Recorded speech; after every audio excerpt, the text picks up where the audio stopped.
বন্ধুদের সাথে বাজি ধরে এক বিদেশি ছেলেকে প্রপোজ করার পরিণাম যে এতটা বেদনাদায়ক হবে সেটা ঘুণাক্ষরেও টের পায়নি মোহনা। আর 5টা দিনের মতোই আজকের দিনটাও শুরু হলো সুন্দর একটি রোজ ঝলমল সকাল দিয়ে। সকালটা শুরুর প্রথম থেকেই সুন্দর থাকলেও সেই সৌন্দর্য বেশিক্ষণ টিকল না, যখন মোহনা তার বেলকনির ঠিক নিচে একজন অতি মাত্রায় ফর্সা লম্বা দেহাকৃতির পুরুষ মানুষকে দেখল। এই তপ্ত উদ্ভ্রান্ত গরমেও মেয়েটার সঙ্গে সঙ্গে জমে গেল, এতটাই ভয়ানকভাবে জমল যেন সে কোনো শীতের রাজ্যে বরফ খণ্ডে আটকে রয়েছে। মোহনা টের পেল তার বুকের ভিতরটা অত্যাধিক মাত্রায় অস্বাভাবিক হয়ে উঠেছে। সে বুঝতে পারছে না কি করবে। সে আবিষ্কার করলো সেই পুরুষ মানুষটা দাঁড়িয়ে দাঁড়িয়ে ফোন নিয়ে কিছু একটা করছে। মনটা তার তখন খচ করে উঠতেই রুমের ভিতর থেকে ভো ভো শব্দ এলো। তার আর বুঝতে বাকি রইল না এটা কিসের শব্দ। নির্ঘাত ওই আহাম্মক লোকটা তাকে কল করেছে। মোহনা ফোন হাতে নিল। কল রিসিভ করার সাহস নেই, কেটে দিতেও ভয় করছে। কি একটা ঝামেলায় যে সে পড়েছে। উফ! রিং বাজতে বাজতে কলটা কেটে যাওয়ার পরপরই মোহনা চট করে তার বান্ধবী ঈশার নাম্বারে কল লাগালো। Varsity off. আরামদায়ক একটা দিন। এই দিনটা ঘুমের জন্যই বানানো হয়েছে, কিন্তু সেই নিয়মে বা হাত ঢুকিয়ে আজ এই ঘুমের দিনেও কেউ ঠিক কল করে এশাকে বিরক্ত করছে। মাত্রাতিরিক্ত রাগে ফুঁসে উঠে এশা। রিংটনের শব্দ কানে নিয়েও পাত্তা দেয় না সে, কিন্তু মোহনাও নাছোড়বান্ধা। সে কলের পর কল দিয়ে যাচ্ছে। এশা শোয়া থেকে উঠে বসে, খুব বিশ্রী একটা গালি দিয়ে ফোনটা হাতে নেয়। স্ক্রিনে দেখে মোহনার টিভি লেখা। চোখ মুখ কুঁচকে বিরক্ত হয়ে কলটা রিসিভ করে সে বলে ওঠে, এই মোহনা, টিভি সকাল সকাল সংবাদ টেলিকাস্ট না করে আমার ঘুমের 12টা বাজাচ্ছিস কেন? মোহনা রাগে গর্জে উঠে বলল, খালি তোর ঘুম না, তোদের প্রত্যেকটাকে ধরে ধরে আমি 12টা 13টা 1টা বাজাবো। শালি, আমার জীবনে এত বড় একটা বাঁশ দিয়ে ওনারা এখন আরামে পড়ে ঘুমাচ্ছে। বের করছি তোদের ঘুম। এশা বড় করে একটা হাই তুলে বলল, এত প্যাচাল না বেড়ে আসল কাহিনী বল, আবার কি করেছিস? মোহনা দাঁতের দাঁত চেপে বলল, আমি কিছু করেছি? যা করেছিস তোরা করেছিস, সব দোষ তোদের। তোদের জন্য এখন আমি ফেসেছি। আরে বাবা, হয়েছে কি বলবি তো? মোহনা চেঁচিয়ে উঠে বলল, আরে ওই পোলা তো সত্যি সত্যি দেশে চলে এসেছে। তুই কেমনে জানলি? মোহনা রেগে গিয়ে বলল। পোলা আমার বাসার নিচে, হারামি। এশা এক লাফে দাঁড়িয়ে গেল, সঙ্গে সঙ্গে চেঁচিয়ে উঠল কি বলে।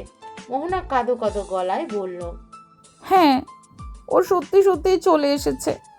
কিন্তু এক্সেপ্ট তোদের বাসার নিচে কি করে এলো? সেটাই তো, আমিও তো তাই ভাবছি। নির্ঘাত এখানে তৃতীয় কোনো ব্যক্তি তাকে সাহায্য করেছে।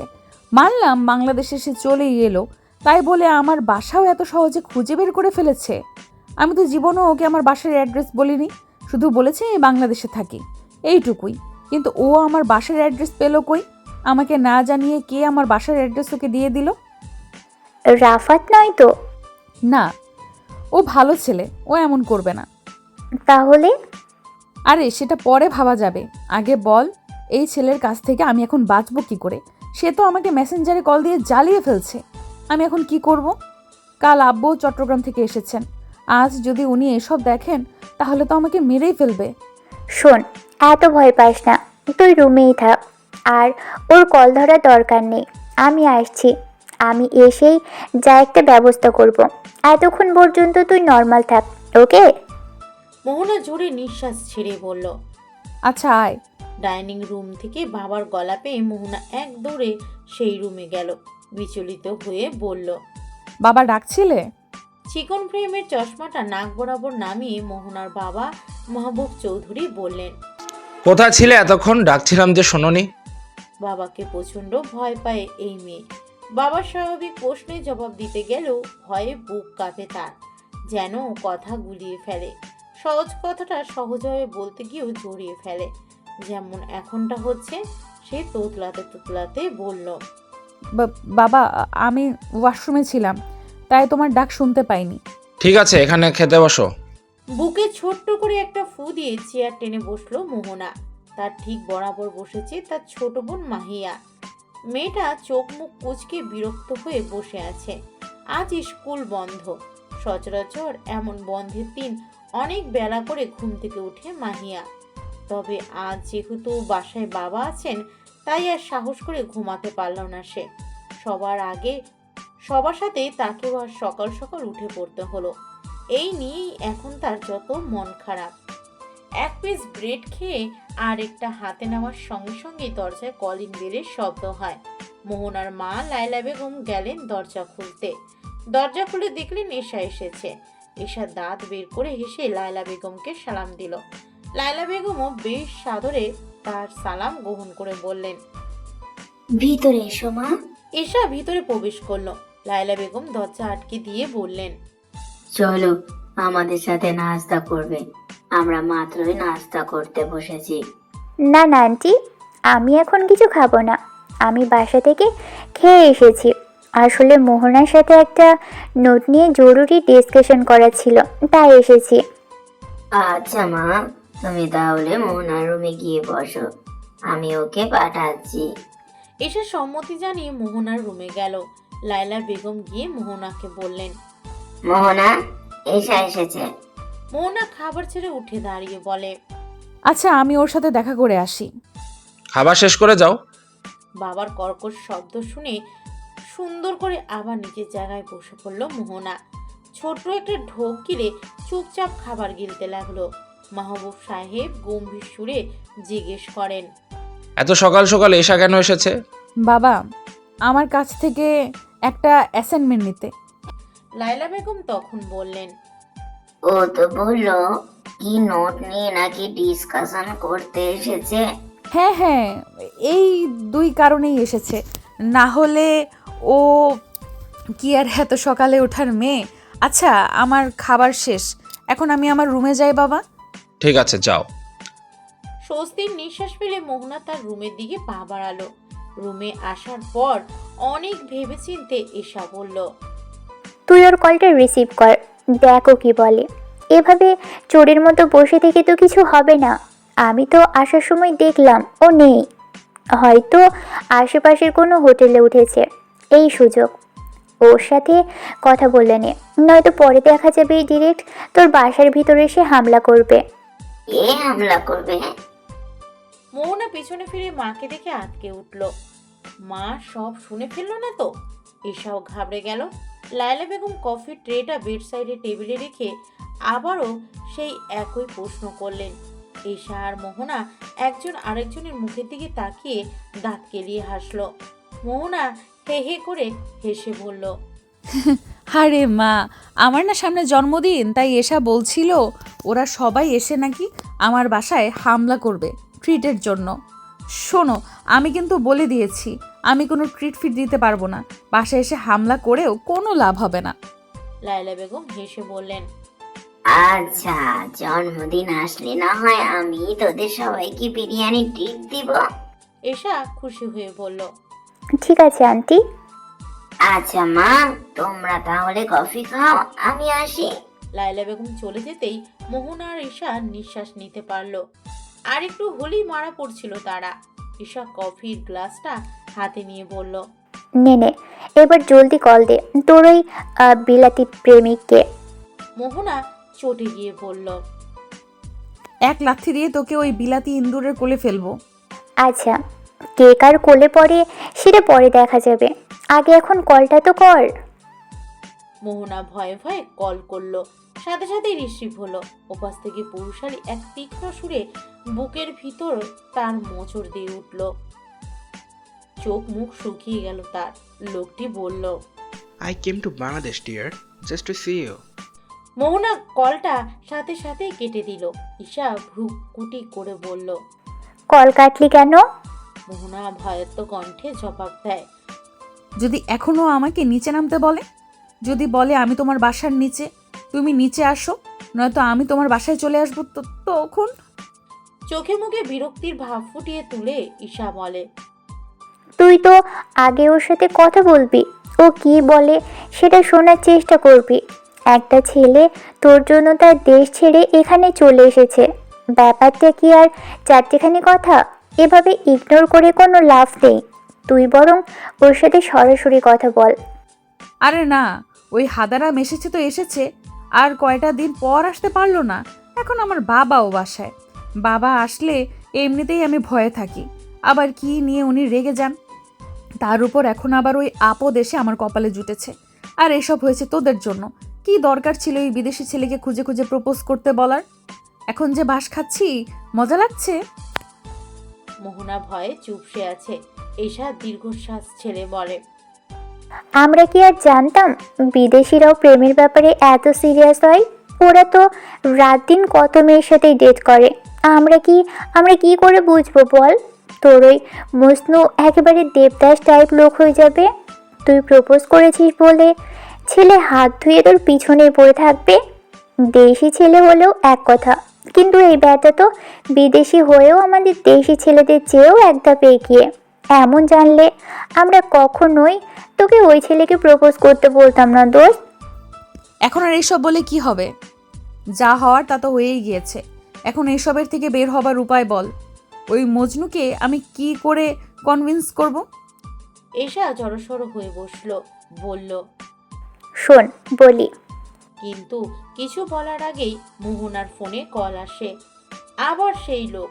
মোহনা চোখে মুখে হতাশার ছাপ ফেলে ঈশার দিকে তাকায়। ঈশা তাকে আশ্বাস দিয়ে বলে, কলটা রিসিভ কর, চিন্তা করিস না, আমি তোকে শিখিয়ে দিব সব কিছু। মোহনা কল রিসিভ করলো, কিন্তু কিছু বলছে না। ওপাশ থেকেও কোনো সারা শব্দ পাওয়া যাচ্ছে না। ঈশা তাকে ইশারা করে ফোনটা লাউড স্পিকারে দিতে বলল। মোহনা তাই করলো। অনেকক্ষণ নীরবতা কাটিয়ে মোহনা আস্তে আস্তে বলল, হ্যালো। এবার ফোনের অপর পাশের ব্যক্তিটিও সজাগ হলো। লোকটি গলা ছেড়ে বলল, হ্যালো মোহনা। মোহনা ঈশাকে ফিসফিসিয়ে বলল, বেটা আমাকে মোহানা বলছে কেন? আমার নাম তো মোহনা। আরে ওরা ওদের ভাষায় প্রোনাউন্স করছে, তাই এমন শোনাচ্ছে। তুই কথা বল। মোহনা হালকা কেশে বলল। হু আর ইউ? প্রশ্ন শুনে ঈশা মাথায় হাত দিয়ে বসলো। মোহনা ইতস্তত কণ্ঠে বলল। কি হয়েছে? ঈশা ফিসফিসিয়ে বলল, আরে হাদিরাম, ব্যাটা তো তোর আইডি থেকে মেসেঞ্জারে কল করেছে। তুই তো ওনার আইডি দেখেই কল রিসিভ করছিস। এখন হোয়ার ইউ বলছিস কেন? মোহনা দাঁত দিয়ে জিভ কেটে বলল। ওহ তাই তো, সরি। তারপর সে ফোনের কাছে মুখ নিয়ে বলল, hello, how are you? Isha আহম্মক বনে গেল। সে বিরক্তি হয়ে বলল, শুরুতেই হাউ আর ইউ কেন? তুই কি ওর সাথে প্রেমালাপ করবি নাকি? মোহনা কাচুমাচু করছে। সে কি বলছে কি করছে নিজেও বুঝতে পারছে না। অতিরিক্ত দুশ্চিন্তায় তার মাথা তার আউট অফ কন্ট্রোল হয়ে গিয়েছে। কিন্তু তার ফোনের বিপরীতে থাকা লোকটি বেশ স্বাভাবিক। লোকটি স্বাচ্ছন্দ্যে জবাবে বলল, I'm fine, Mona. What's about you? Why didn't you answer my call? What's wrong with you? মোহনা কাপা কাপা স্বরে বলল। নাথিং। লোকটি ঈষৎ বিরক্ত হয়ে বলল, Just for nothing. You know, I was very worried about you. Mona, I came to your country and I stayed in a hotel near your house. And now I want to see you. Can we meet, Mona? মোহনা নির্বাক। জবাবহীন চাহনিতে সে ঈশার দিকে চেয়ে আছে। ঈশা ভেবে বলল, বল দেখা করবি, কাল সকাল 11টায় বলে দে। মোহনা অস্থির গলায় বলল, কি বলছিস? কিভাবে সম্ভব? আরে আমি ব্যবস্থা করব, তুই আপাতত ওকে এ কথাটা বলে দেখ। মোহনা ঢোক গিল। লোকটিকে বলল, ওকে, then we will meet at 11 tomorrow morning. I will tell you the name of the place in the message. Well, now I have to cut the call because my mom is calling me. Bye. তাকে আর কিছু বলার সুযোগ না দিয়ে মোহনা call কেটে দিল। ঈশার দিকে চেয়ে বলল, ঝামেলা তো আরো বাড়ছে এরশা। বাড়ছে না, শোন, ওর সাথে কথা বলে ওকে বোঝাতে হবে। সব কিছু খুলে বলবি, ওকে? আর আমরাও সবাই সেখানে থাকবো, তুই কোনো টেনশন নিস না। ওই ব্যাটাকে আমরা সবাই মিলে সোজা করে ফেলবো। মোহনা গাঢ় নিঃশ্বাস ছেড়ে বলল, কি জানি এত সহজে সবটা সমাধান হবে কি না। হবে হবে, তুই জাস্ট আমাদের উপর একটু ভরসা রাখ। যেহেতু আমাদের জন্য তুই এই ঝামেলায় পড়েছিস, সেহেতু আমরাই তোকে এই ঝামেলা থেকে উদ্ধার করব। এখন শুধু একটু নর্মাল হ। মোহনা টিভির চেহারা এত কুঁচকে থাকলে টিভিতে কেউ আর নিউজ দেখতে আসবে না, তাই দাঁত কেলিয়ে হাসি হাসি মুখে বসে থাক, ওকে? বিকেলের দিকে মোহনা তার ছোট বোনকে নিয়ে তাদের বাসার ছাদে গেল। তখন এক ঘোলাটে বিকেল, চারিদিকে তার লাল আভায় ছেয়ে আছে। সূর্যের তেজ নেই, মৃদু বন্ধ হয়ে জ্বলছে পশ্চিম আকাশে। ওইদিকে কিছু পাখি উড়ে যাচ্ছে। বাড়ির সামনে দুটো নারকেল গাছ, তার বাঁশ ঘেঁষেই একটা 4 ফুট চওড়া রাস্তা গিয়েছে। এই রাস্তা সব সময় ব্যস্ত, মানুষ যানবাহনের সবসময় কোলাহল থাকে এখানে।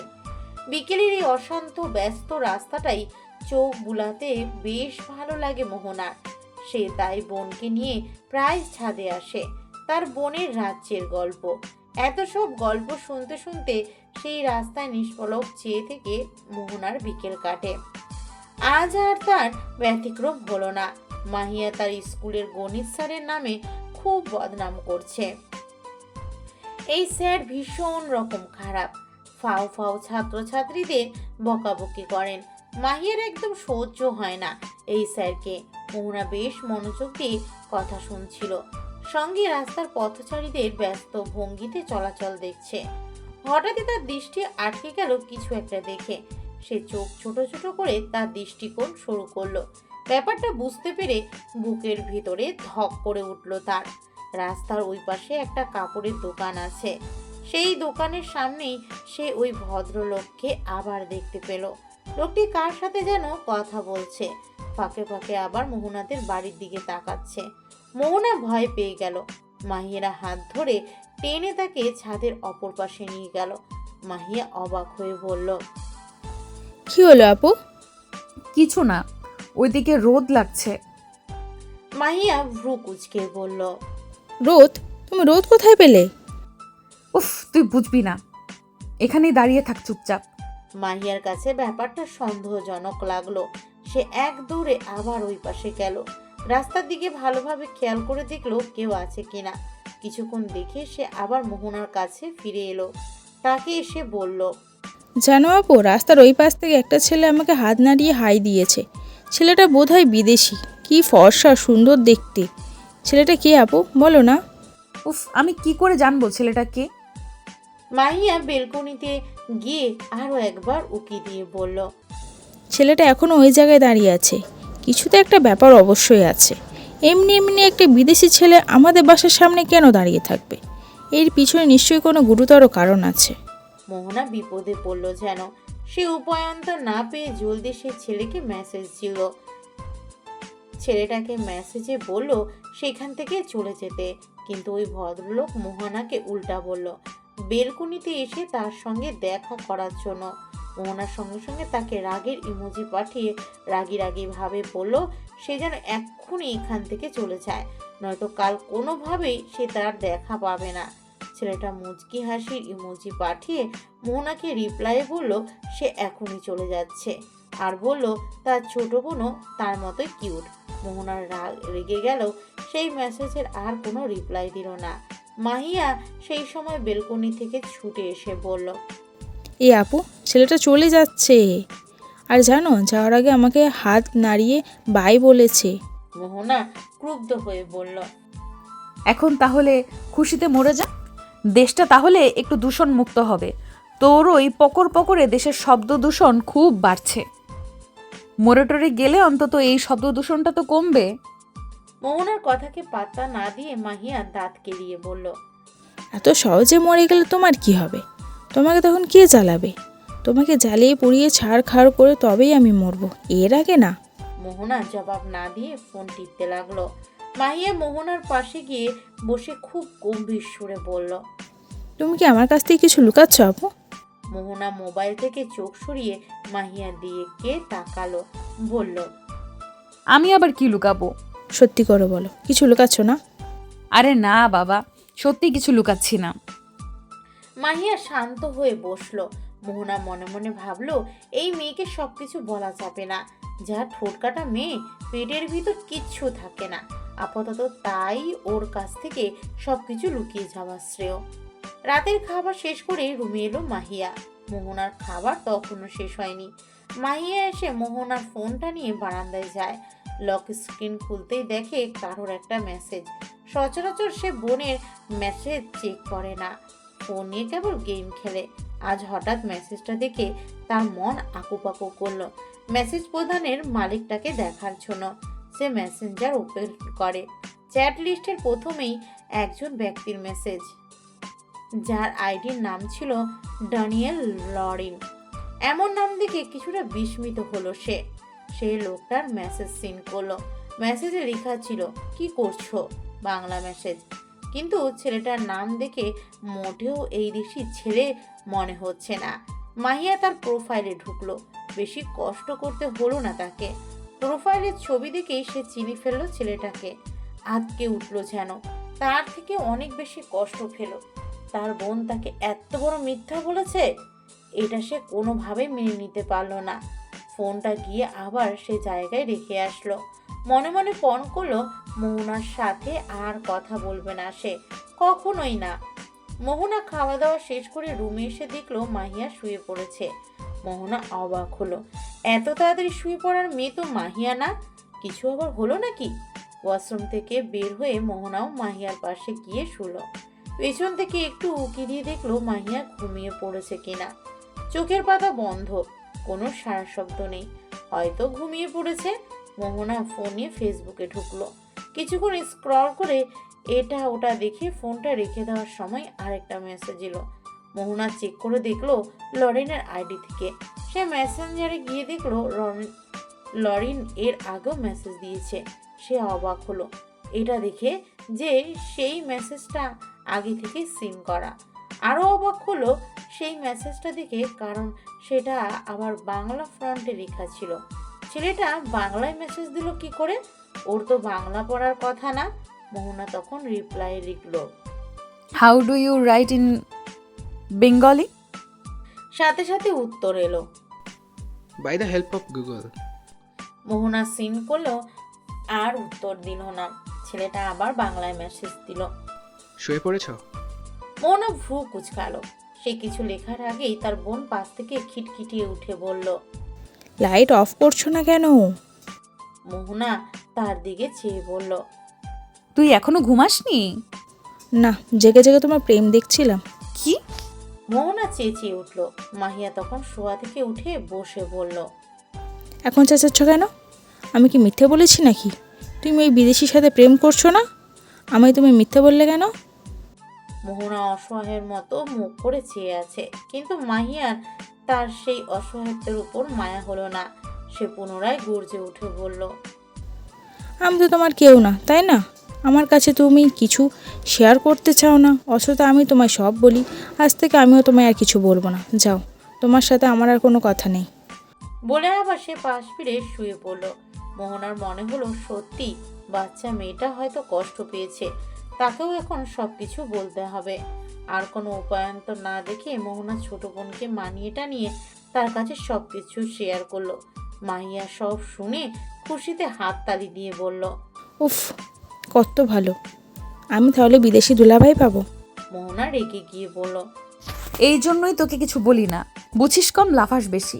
মাহিয়া হাসি থামিয়ে বলল, ছেলেটা হ্যান্ডসাম আছে, তোমার পছন্দ না হলে আমাকে একটা সুযোগ দিতে পারো।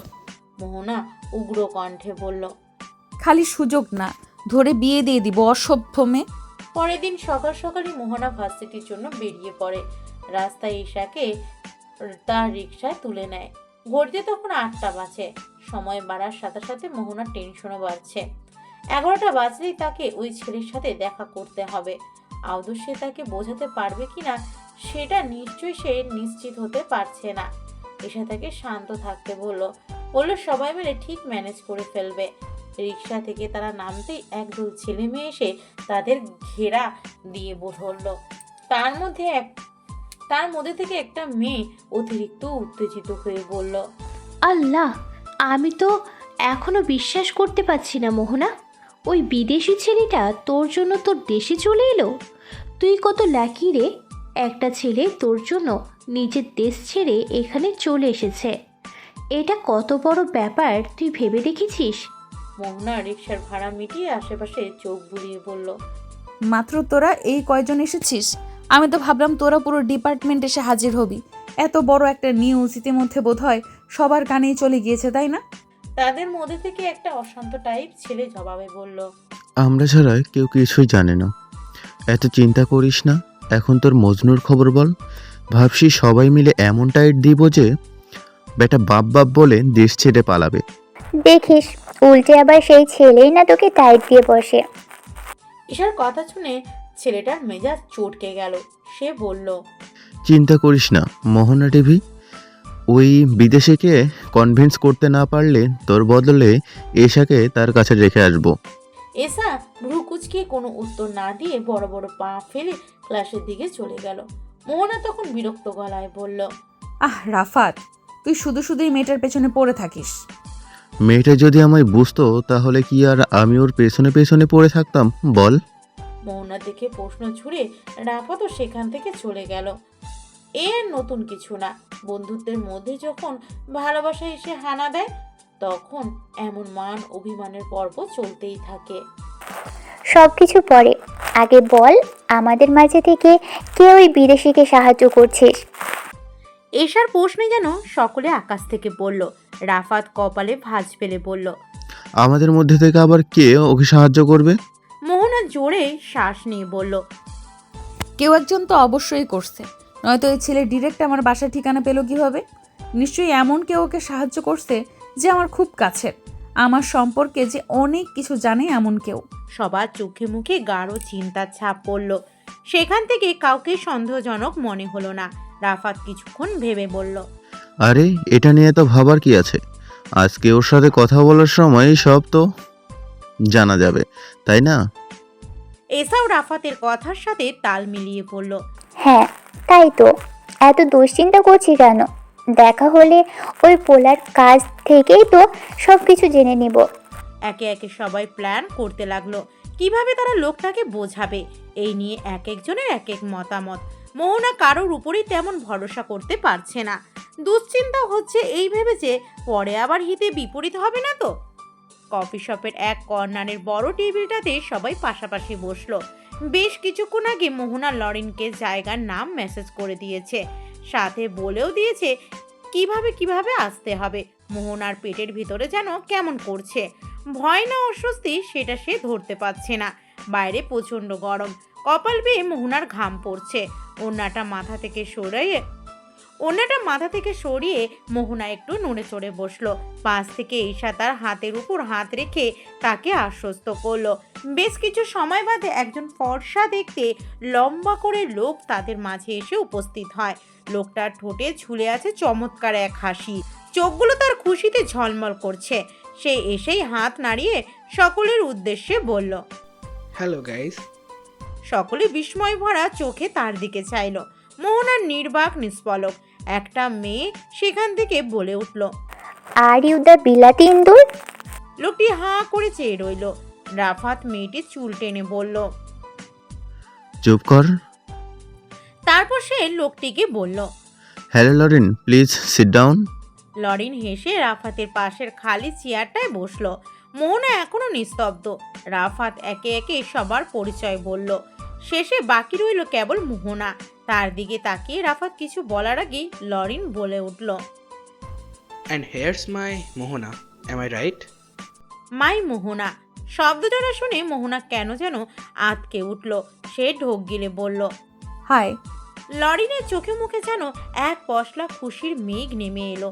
সে গভীর নিঃশ্বাস নিয়ে বলল, Finally, I got to see you. Now my heart is cold. সবাই মোহনার দিকে চেয়ে আছে। মোহনার মাঝে কোনো ভাবাবেগ নেই, সেই বরাবরের মতোই নীরব। দীর্ঘশ্বাস ছাড়লো মোহনা, ঈশার দিকে চাইলো। ঈশা তখন রাফাতকে ইশারায় কিছু একটা বোঝালো। রাফাত তখন গড়া ছেড়ে বলল, what would you to be like a water Lauren? Lauren জবাবে বলল, Just a cup of coffee. Rafat সবার জন্য কফি অর্ডার দিল। সব কাজ শেষ, এবার আসল কাজ শুরু করতে হবে।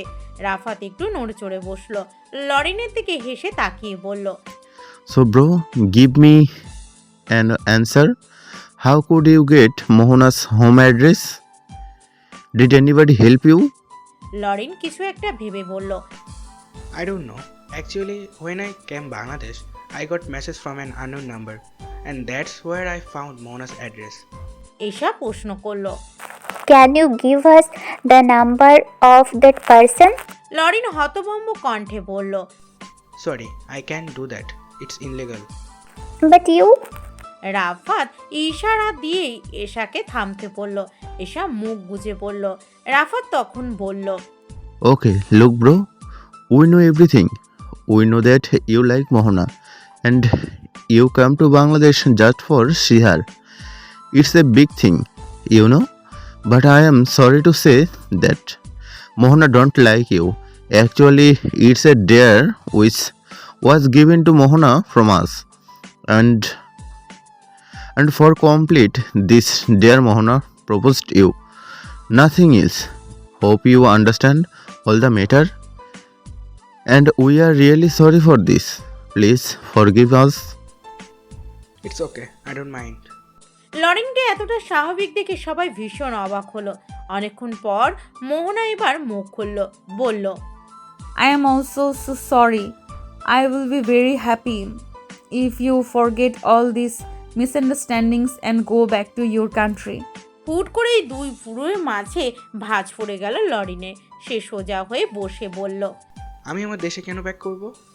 লরিনের মুখে বাংলা শুনে সবাই চমকে গেল। চোখের পলক যেন কারোর পড়ছে না। মোহনা অবিশ্বাস্য চোখে চেয়ে বলল, আপনি বাংলা জানেন? লরিন মুচকি হেসে বলল। হ্যাঁ, আমি বাংলা জানি, বুঝি আর বলতেও পারি। সবাই একজন অন্যজনের মুখের দিকে তাকাচ্ছে। এর থেকে আশ্চর্যজনক ঘটনার সম্মুখীনের আগে কখনো হয়নি কেউ। রাফাত শুকনো মুখে বলল, আপনাকে বাংলা কে শেখালো?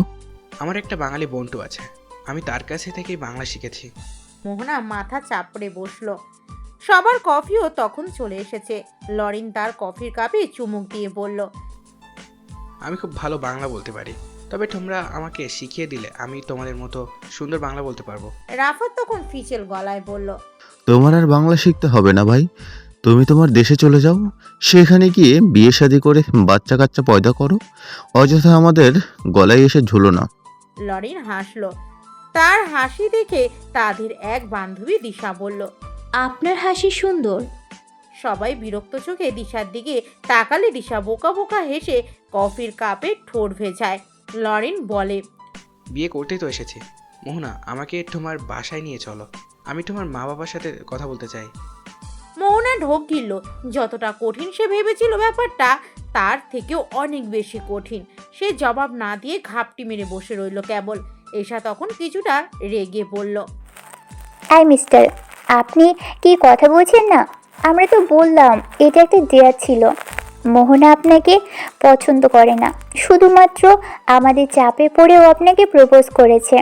আর আপনি এত সিরিয়াস হচ্ছেন কেন? বললেই বিয়ে হয়ে যাবে, তাই না? মামার বাড়ির আবদার নাকি?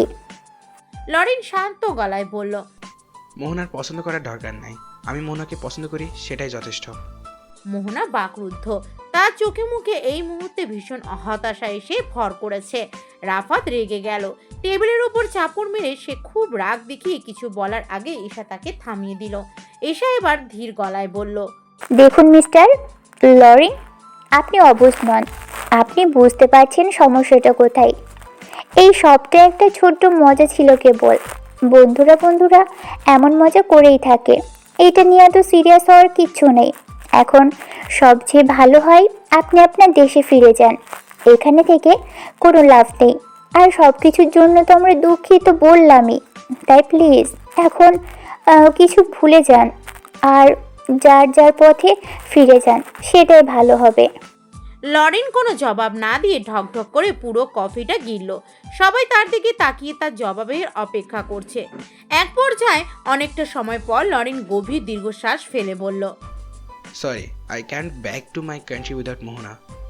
কাউকে আর কিছু বলার সুযোগ না দিয়েই লরিন সেখান থেকে বেরিয়ে গেল। আর সবাই আশ্চর্য হয়ে ভাবতে লাগলো এবার তারা কি করবে। মোহনা আর ভার্সিটিতে না গিয়ে সোজা বাসায় চলে আসে। মন মেজাজ ঠিক নেই তার। মন বলছে কোনো এক ঝামেলা অবশ্যই হবে। এসা তার সাথে আসতে চেয়েছিল, কিন্তু সে কারোর সাথে কোনোরূপ কথা না বলে নিজেই চলে আসে। লায়লা বেগম দরজা খুলে মেয়েকে দেখে জিজ্ঞেস করলেন,